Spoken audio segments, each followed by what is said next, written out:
Welcome to the Healing Pod. I'm Megan, a licensed clinical psychologist. And I'm Jessica, a licensed clinical social worker, and this is our journey of navigating anxiety as we learn to take up space and create an environment where we feel that we can belong. Join us together as we learn not just to survive, but to thrive in our anxious brains. This podcast is intended for educational and informational purposes only. It is not a substitute for professional therapy or medical advice. If you are experiencing any mental health concerns, please seek support from a qualified mental health professional or healthcare provider. Remember, your mental health is important, and seeking personalized professional help is key to your well-being. Welcome back. It has been forever, and then it took me forever to put out our little middling reminder that it's been forever. But hi, we came back. We're back. Yay! Have we improved? No, not at all. We're coming back worse than ever. We aim for being about the same, but we're coming back louder. So I know we talked before, we kind of want to try playing around with it. We're going to try a slightly different format here just for fun. We're not going to be in crisis, which is why we've taken these months off, because we didn't want to come to you just going, help, things have been bad. We didn't want to do that. So we took some time and we did what we both know how to do, because we are both professionals who know things, even if we forget them. And then we learned that, yes, we know these things and we need to actually do them again. And so we're back to share all that learning with you again. Yay! So season 2 is going to be coming at you very differently than season 1. I feel like our season 1 was all about tools and ways to survive and get through and hopefully get to a point where you could thrive and not just survive. But if you are just surviving, that's okay, because we're here with you. Mm-hmm. But this season, we're going to be focusing on processing out loud and being there for dumping in a different way. And we just passed Valentine's Day, so got to be careful how we use that term. Different sort of dumping. If you made it through Valentine's Day and you got your gifts and you dumped your bow, send us a line. We'll process that one in the next episode. Yes, but we want to focus on this season because therapy is expensive. And if you go to therapy and you work really hard in that session and then you wait a couple of weeks and you go back to therapy and you work really hard in that session, you're not really getting your money's worth. You have to do some work in between too. So we want to help with some of the things, some of the tools we talked about last season of how do you process this shit? How do we deal with this? I'm swearing already. Exactly. So if you're hoping that we came back healed, enlightened, glowing, you got the wrong podcast. That's not us. We're as messy as ever, still just as foul as ever in our language, but we are strengthening all of those lines in living in a mess and working through it and providing all of you who take the time to listen to us the support while you do it. Absolutely. Because we are a hot mess, but you know what? At least we got the hot part. Exactly. Thanks. You said I was hot. I did, totally. All right. So looking at trauma dumping, because we don't just want this to be a trauma dump. There is enough Reddit boards and fun places online where you can just go right headfirst into that, reliving someone else's trauma. And that's not really what we want to do. We don't just want to, here's the worst thing that you have ever experienced or anyone's ever experienced, and let it sit there, because that's not helpful. Yeah, no, absolutely. So we want to provide a contained space where you can share with us anonymously or totally as you are. That's your option, with the context that you want to share. And you can share your story. And if you're just wanting to verbal diarrhea and get it all out there, you can put it all within our form that we are going to have available on our website and our social medias.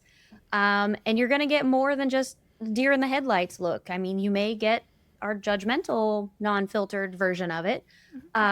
But we are going to be here and we're going to process through it and provide commentary in a way where you can go back and listen and not feel like you're put on the spot and, oh, now I have to respond to this, right? Right. I mean, not that we won't accept responses, absolutely. But sometimes you need that extra perspective of, really, you thought that would work? You thought that was a good idea? Okay. Whew. Let's unpack that. Like we we all need that. We all definitely need that. But we need the context. So Jess and I are both professionals. We have the ability to sit with literally some of the worst stories anyone could ever possibly say or hear. We've heard them. We've seen the effects Live of them. them. We've lived them. We've heard them on both sides of the tale. So we have the skills, whereas that poor cashier that asks you how your week was going when you're buying the chocolate and the tampons and the tissues, they might not. They might not be ready for the trauma dumping of everything you're going through that week. They had to ask. They had to ask and smile. That's their job. So we want to give you that space to let off some of this pressure and to have that ability to here is everything. Maybe just respond to it. Maybe just, yeah, that's rough. That is a lot. Let's check in and throw some, hey, if somebody else is feeling similar to this, make sure you're using these skills, make sure you're noticing it. Like we want to be able to slow it down and to go through what you're actually telling us and not just have that response where you sit there and you dump everything very rapidly to the random person in front of you and they look at you and they're terrified, and if they did know you before, they are not going to call you for a few weeks because they are terrified. And we're also saving you from trauma bonding. I know everybody has heard that term. It's almost been turned into a cutesy term of, oh my gosh, we're trauma bonding together. But that's really something that happens in order to survive through what you're going through. And unfortunately, it also creates this bond and this connection if you're in an abusive situation to your abuser, where you're feeling like you're providing all of those vulnerable things and you're trying to be closer, but it's really just creating more ammunition for that person to use against you. Yeah, if the biggest connection in your relationship is the trauma, that's not a good personality point. That is not a good life goal. Let's expand this a little more and see the full humans there. Let's get a little more relationship in that relationship, some other things to connect on. Not just, I have to be in crisis mode or no one will listen to me. I have to be the victim or I don't get help. We want to pull away from that because there's so much more to life than being in that space. Yeah. By allowing yourself to trauma dump on us, you're not trauma bonding to us, right? Because we're processing it at a later date and you're hearing it. And maybe then you'll be more open to hearing the feedback that comes with it. I think we're pretty funny too. I mean, people come back to us intentionally. So that's got to say something. I do. I mean, our sense of humor is not everyone's, but if it's yours, feel free to join. Exactly. Yeah, because it does matter because a lot of that trauma dumping comes when you're in that dysregulated state. It comes when whatever your fun flavor of mental health concerns are at that moment are activated. And that's what it is I have all of this and I'm trying to get rid of it. And here's a person in front of me. Please take it away from me. And it's not really helping. It's not really regulating you. It's not doing anything about the problem. It's just taking all of your ball of anxiety and throwing it at another person. Yes. So while this season is going to be different, it's also going to be similar. So we're just throwing in that twist of spicing it up a little bit. But we are still processing out loud. I feel like we do that on a regular basis. We're pretty good at that. But this time it's going to be on purpose with boundaries, and it's going to provide the opportunity to practice all of this instead of just hearing Megan and I banter at each other. We're pretty good at that. But it's going to come with real life tips on how you approach these traumas that you're experiencing as well. And it really steps out of, oh, that sounds familiar. That sounds like something that I might have dealt with or something that I feel. And it's like, oh my gosh, this is my story.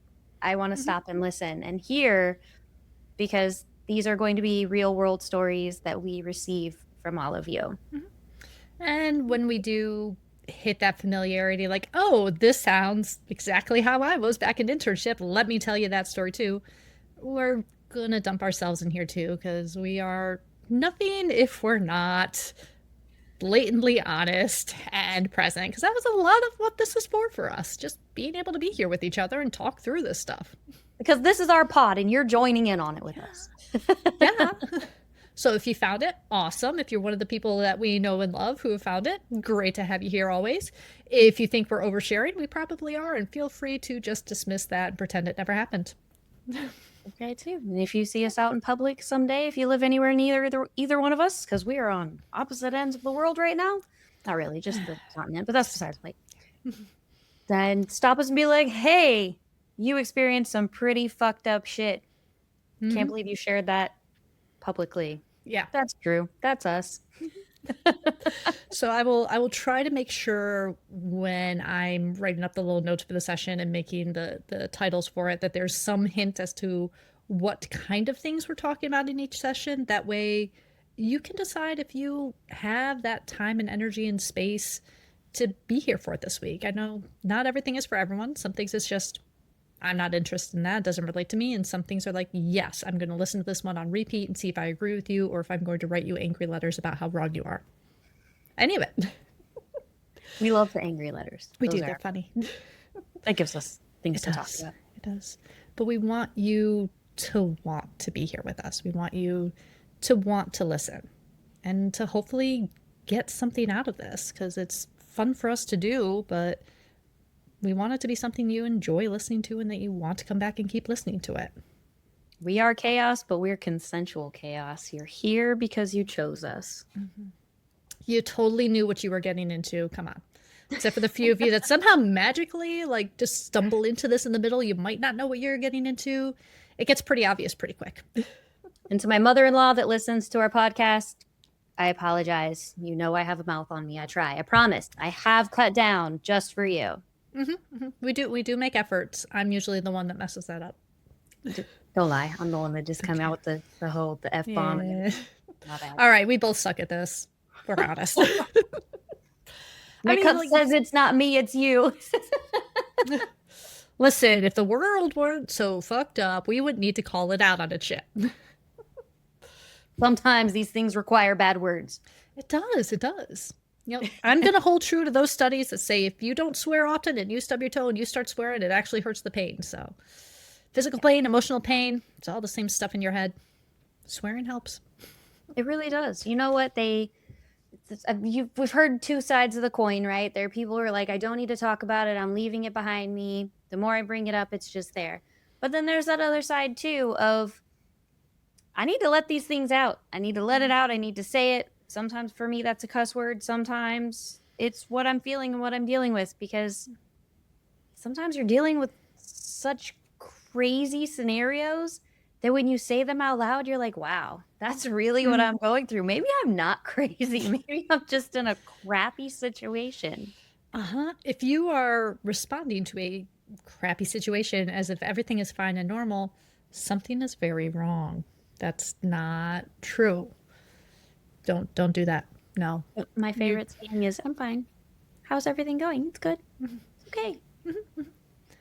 No, it's not. And then you just wait for a minute and just kind of tilt your head and look at her and you go, but how are you? And you create that space. Yes, exactly. And that's what we're creating here is a space where we're not giving you guilty looks, but we are offering the opportunity to come in hot, drop it all, and let us pick up the pieces and put them together for you. Because I do, like, going back to what you said about the people that are like, no, I don't want to talk about that. It just drags it up again. That is the difference that we're talking about here. If the only thing you have been allowed to do and know how to do is that trauma dumping, either full and complete or just like the occasional, like, how are you today? Oh, well, you know, my house just burned down and my dogs are all dead. I'm fine. That was rough, Megan. Listen, I just opened my mouth and shit falls out. I'm sorry. But how were your sessions today? It's been a month.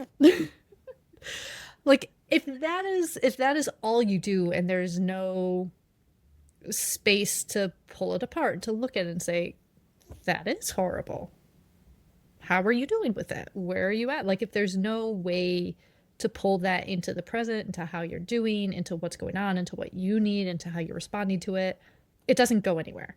You dump it, you say it, people look at you and you're not sure, are they responding? Are they pulling back? Can they handle this? Can they not?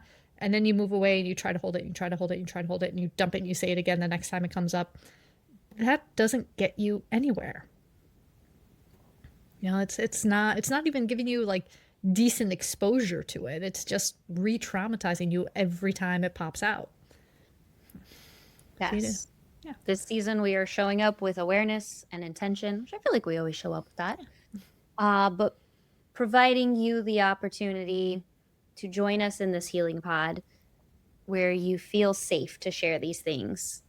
And you don't have to show up with that awareness and intention because we are going to show up in that support bubble to help you get there.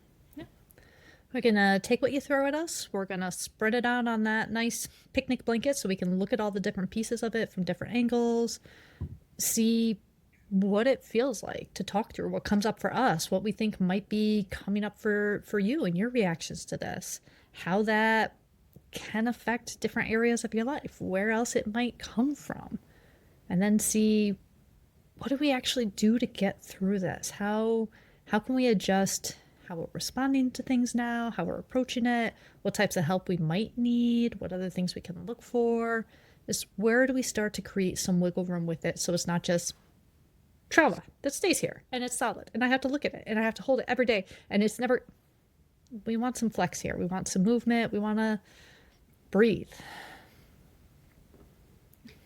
And also be aware if you've come to us with relationship drama, we're not your therapists. We don't have to be politically correct. We don't have to tell you, how do you feel about that? We're probably going to say, dump them. DTMFA. And if you don't know what that acronym means, I'll put it in the notes. I love that. I was like, wow, that sounds horrid. Maybe there's some saving grace that you haven't told us because it's, you filled out a form, sent us an email, gave us a call, whatever. But from just what you said, that sounds horrid. Yeah. And on top of not being your therapist, there is that understanding we can only respond to what you give us. So if you give us something that sounds absolutely horrible, and we would suggest not only dumping them instantly and sprinting to the other side of the country, but also, leaving a long set of traps behind you that explode if they try to follow you. And there's these nice mitigating circumstances of, well, actually, but they did this, and this was actually blown out of proportion. That half of that was a dream. We don't know that. I do have a crystal ball. It doesn't work. I have it specifically for that purpose. So I can look at it and say, yeah, it's still not giving me anything. You get it to work yet? Anything on your end? Nothing on mine. That's where you get our unsolicited opinions. We have many. Yeah. So come dump responsibly with us this season. Let us be your journal to vents. And make sure that before you submit that form that you're ready to hear feedback and not just dump, because we're great at just listening when you pay us. But this is our space, guys. Yeah. Yeah, we don't have to be in therapist mode. This is a podcast. It is not therapy, and it's never going to be therapy. And that's the fun of it, and that's the good of it. Yes. I mean, it's taken a lot to not fall into that trap of only dumping and never be like, I can't tell anyone anything until I'm so overwhelmed that I can only dump when the right person asks me the right question at the exact wrong time. Facts. It's hard. And there's so many different things in that, like if the trauma is active, if the trauma is not, how stressed out I was at the moment, how much I'm doing anything to regulate and take care of myself, how excited I am that someone is paying attention to me, and oh my gosh, are they possibly a new friend, and maybe I can just actually trust someone to be able to handle all of my shit. Does this person want to hear everything that I've been through? I mean, you can ask Jess about our first meetings. There was a lot of tears that weekend. To be fair, it was supposed to have a lot of very intentional, we are looking at our shit and we are pulling it out. So the tears weren't just trauma dumping, but there was also that added, oh my gosh, I'm feeling this connection with this person. And I literally turned her and said, can we be friends now, please? We were instant besties. Yeah. It's just like, I remember sitting there and we're going through our training, and our lovely trainer Veronica is like encouraging us to be vulnerable and to talk about all this stuff. I'm like, I'm here in my little chair, like bundled up because I'm away from everyone and it makes me feel secure. But I kind of want to be on that couch next to her. Can I go sit with my bestie, please? She doesn't know I'm besties yet. Can I go sit with her? Because that would help. And then the dog came in late between us, and it was love at It's pretty first nice. cuddle. I know. Such a wonderful. Animals make everything better. Yeah. So, sidebar. So Kirby, my therapy dog, he is 3 years old now, and it's so much fun to watch him grow into the role. He is at the stage where when clients are very emotional, he interacts with them. So he'll be on the ground and poke at them. If they're on the couch and they let him, he'll jump up on the couch next to them and like hold my paw and pet me and hold my paw. And then he excitedly jumps down and runs to me and looks at me like, "Hi, I did good, right? Pet me." Kirby's 3 already? I know, right? It's Have we been weird. friends that long already? I feel like you just got it when we met. Yeah, pretty much. Yeah. But yeah. So Oh it's my gosh. it's fun because I love seeing him do the role and be in that I'm gonna provide you comfort and then regulate himself and ask for his own praise and say, "See, I did a job." And it's so cool because tell me what steps you take to train that they don't just learn that through trial and error and figuring out how this stuff works. It's amazing. Like even Rudy, I was not because he is so attached to me. Mhm. I was kind of like at first when I got him, I was like, oh, he's gonna be a great therapy dog. I can't wait till he's old enough to start training. And then he became so attached to me that I was like, ooh, I mean, he sees me and nobody else exists in the room. So I was like, Mhm. maybe not. The Yeah. Frenchie's kind of taken over there. Mhm. But he engaged in his first family session a couple weeks ago. And at first he was kind of like, oh my gosh, why are these people touching my leash? I don't know what to do right now because we were outside. And then like once he realized that there was some heavy emotions happening, they're teenage boys, they're not going to show anything, right? Like I don't even want to be here. And then one kind of got like stiff and quiet, and Rudy was like, nah, bro, we're going to be best friends. Like, come on, come walk with me. Let's go play. And he ended up getting both of the teenage boys to engage in the entire session. And they played and they interacted with their dad. That is all they keep saying is how much they hate him. And it was amazing. Like watching this dog that I thought was, no, you're not going to be cut out for this, buddy. Can't be such a mama's boy. Basically run the whole session. I was just there.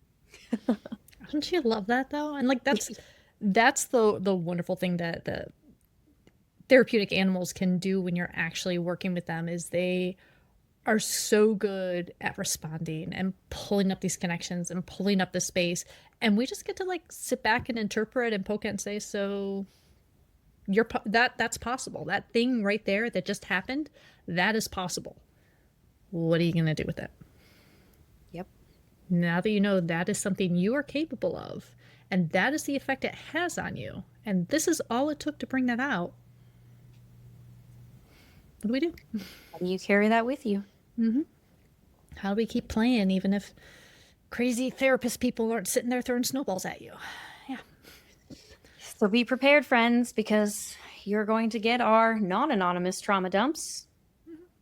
And you're going to get our own real world learning and our real stories and our very much why am I like this moments, because we're human. And we don't pretend that we have it all figured out, because I know I sure as heck don't. I look to Megan like, help me, adult. And we help each other, and then we realize, yeah, adulting is just using a reference book. Pretty much. Pretty much. It really is.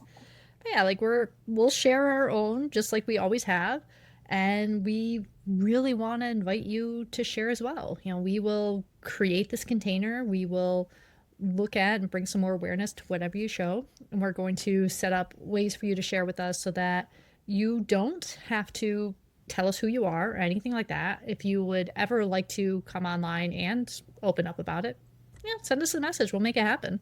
It's pretty easy to do. So Yeah. absolutely can, but just, we want you to feel like you can use this opportunity and actually get something out of it, instead of just scrolling around like, yeah, that's kind of like me, that's kind of like me, that's kind of like me. Yeah. Or it could actually be you if you would like to join. be very aware that social media listens to you. And if you are having fights with somebody verbally out loud, your phone is listening. If you are searching things, your phone is keeping track of that. If you're feeling Mhm. some type of way and you watch those kind of videos, but you scroll past all the other ones, that's what's going to start popping up in your Facebook reels. So knowing that just because it's showing up in your Facebook reels doesn't mean that has to validate every piece of your life. No. It it's very fascinating to me how much money and research and effort social media has put into hacking these systems and hacking these brains. And it actually reminds me of hypnosis. Like the whole thing with hypnosis is that little bit of suggestibility and that little bit to get you further, like, yeah, I was thinking that, I was doing that, oh, what you're saying is what I'm going to do. Like it just builds on that. And social media does the same. It's like you were arguing with your spouse about milk. Here's this thing about which milk is the best milk, and here's this thing about where to buy the best milk, and here's this thing about how anyone that says a different opinion about you, the milk is absolutely wrong and is going to kill your children unintentionally. And like that is what it does, and it is scarily good at it. Mm-hmm. Yeah. And so if we don't pay attention, we fall for it. And the same, like, not to the same extent, but this is why we're going to be slightly judgy in a fun way and actually pick things apart. If you only tell your side and you never get pushback, go back to Henry and ChatGPT and all the problems they had with that, like, you will just double down on what you think over and over and over again until nothing can move you. You have to be open to exploring. Your first question should always be, what if I am wrong? Okay, you're human. Sometimes we get things wrong. What if you're wrong? What does that change? What does that mean? What if your idea of which milk is the best milk isn't true? I don't know. And if we fail, then what? Yeah. How do we move forward? How do you recalibrate to do it differently the next time? Yeah. What does failing mean? Not in like, what does the word fail mean, but if I fail this specific thing that I'm afraid of failing, what does that look like? What does that mean? Can't just have the what ifs. We have to actually answer the question. Yep. Yeah. Right? I'm excited. I think we're going to do good with that. I think that this is the season I am most excited about. We've put a lot of brain process into this one. Instead of recording last time, we spent an hour and a half, almost 2 hours, just kind of brainstorming what this looks like because I made a joke like, let's trauma dump. And Megan's like, being the responsible one she is, hold on, how do we do this in an appropriate manner? But it works, you know. So we want to be a journal, we want to be a sounding board, we want to be a place of, hey, let's process this trauma, let's put some containers on it, let's slow it down, let's regulate ourselves while we're going through it, and let's see how to come to the other side. Let's take that breath before we hit send on the things. Let's not text the exes when we're drunk. Don't do that. Just don't do it. We're going to pause. If you do, block them afterwards so you don't get the responses. Yes. Change their name if they're not blocked. And if they are not going to, just block them. What's the response going to give? Block and then delete the contact. I don't understand why that's such a complicated thought process for people. Take away option. Yeah. Dead to me. Mm-hmm. I think it all comes down to like those trolley questions. Like, do I do this and just let it happen, or do I actually take an action and risk the consequences for my action? Yeah. Probably going to have to actually take an action and accept the consequences for your action, because none of it's comfortable, especially if we're talking about, you know, toxic relationships and exes that really should remain exes. It's not going to be pretty. It's not going to be fun. Everyone's not going to walk out of there happy and smelling like roses. It's not happening. Yeah. Then you're in an awkward situation of now, here we are. Yeah. What do we do now? And we've all been there, and we've all done it, and we can all come through it and not just sit there in it. Yes. So, friends, drink your water or grab your wine. We don't judge. Quietly. Might join you. We might join you if you grab your wine or your water. We'll join. It depends on the day. It really does. Like right now, I'm drinking coffee espresso. I'll probably regret it in a few hours, but that's okay. Yeah, and judgment doesn't mean we're judging you badly. We might think you have excellent taste. So if you got any recommendations, drinks you want us to try, wine that's really good. I had one that was like spicy this Christmas. It was really good. I need to find that one again. Yeah. We provide feedback. We don't judge. Yes. Yes. But keep in contact with your therapist. Don't go trying to make somebody else give you the closure. You create that one yourself. They will not answer in the way that you want them to. That is a fantasy. Cannot control them. They're going to be the exact person they showed you that they were every time.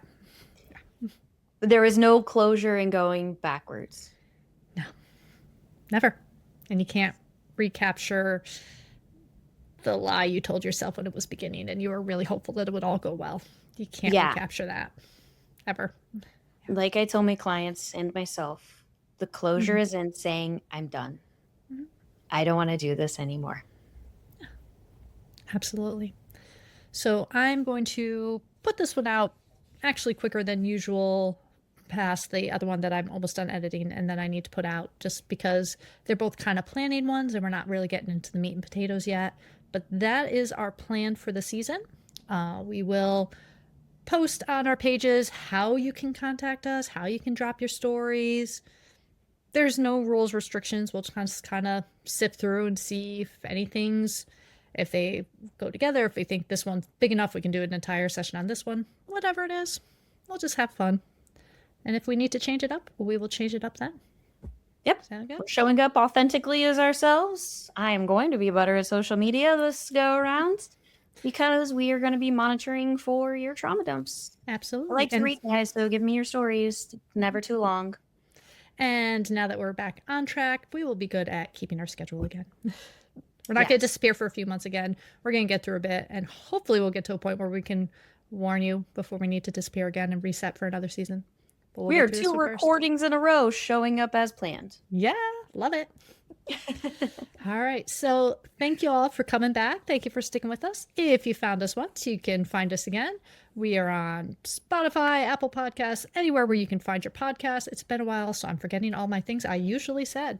Deal with it. They're everywhere. Just Google us. Yeah, and social media. Where are we at, Jess? Where we are on Facebook, Instagram, TikTok, and we have a website. Beautiful.